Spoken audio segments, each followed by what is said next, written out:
પૂર્વ ધારાસભ્ય પુંજાભાઈ વંશેનું ઉના પોલીસને આવેદન, મુખ્યમંત્રીને પત્ર લખી ગીર સોમનાથમાં દારૂબંધીના કડક અમલની માંગ। ઉના અને ગીર ગઢડા સહિતના વિસ્તારોમાં ગેરકાયદેસર દારૂ વેચાતા હોવાનો આક્ષેપ, વાયરલ વિડીયો અને જૂનાગઢ જેલમાંથી લખાયેલા પત્રનો રજૂઆતમાં ઉલ્લેખ। ખાપટ શાળાના શિક્ષકના દારૂ પ્રકરણને ગંભીર ગણાવ્યું। સ્ટેટ મોનિટરિંગ સેલની કાર્યવાહીથી સ્થાનિક પોલીસની કામગીરી પર સવાલ ઉઠાવ્યા। ગેરકાયદેસર દારૂના ધંધા સાથે સંકળાયેલા તમામ જવાબદારો સામે નિષ્પક્ષ તપાસ અને કડક કાર્યવાહી કરવાની માંગ। રિપોર્ટર ફારૂક બિલખિયા, અમરેલી।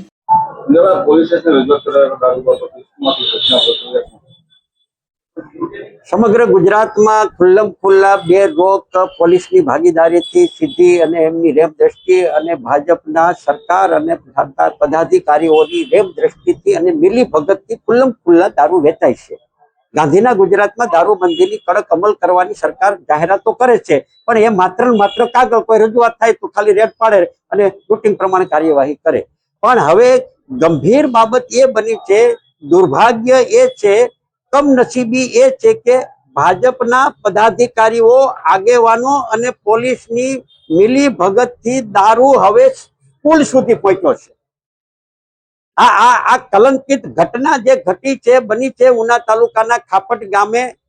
જાહેરની અંદર, ખાપટ ગામના ચોકની અંદર વિદ્યાર્થીની પાસે જે શિક્ષકે દારૂ મંગાવ્યો છે એ વિદ્યાર્થીએ આચાર્યને અને નિવેદન આપ્યું અને મારી રૂબરૂ મુલાકાત વખતે મને પણ જણાવવામાં આવ્યું કે ગામમાં ભાવલો કરીને છે એમની દુકાનેથી દારૂ લઈ આવ્યા। એમને પૂછ્યું તો કે આ દુકાન છે એ ચોકની અંદર હતી અને ચોકમાં, હવે જાહેર ચોકમાં દારૂ વેચાય છે એ ગામના 12 વર્ષના સ્કૂલમાં ભણતા બાળકને ખબર પડે છે, પરંતુ પોલીસને ખબર નથી પડતી। આનો અર્થ શું થાય? આનો અર્થ એ થાય કે સીધે સીધું પોલીસની ભાગીદારીથી આ ધંધો ચાલે છે।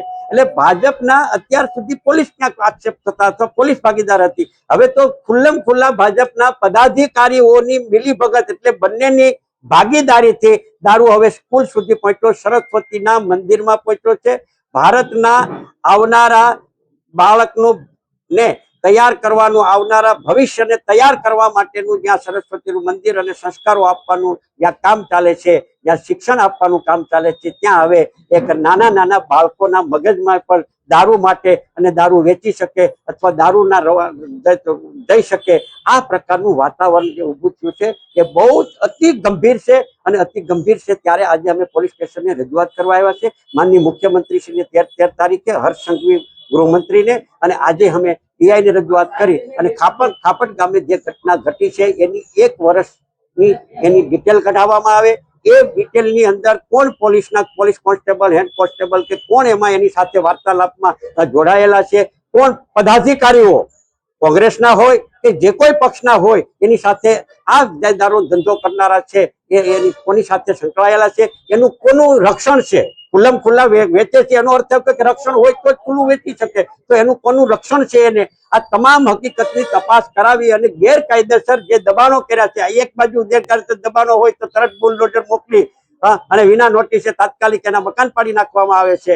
તો અહીંયા તો દારૂનો ધંધો ગેરકાયદેસર ચાલે છે, તો હજી પણ એ દુકાન તો એમને ઊભી છે।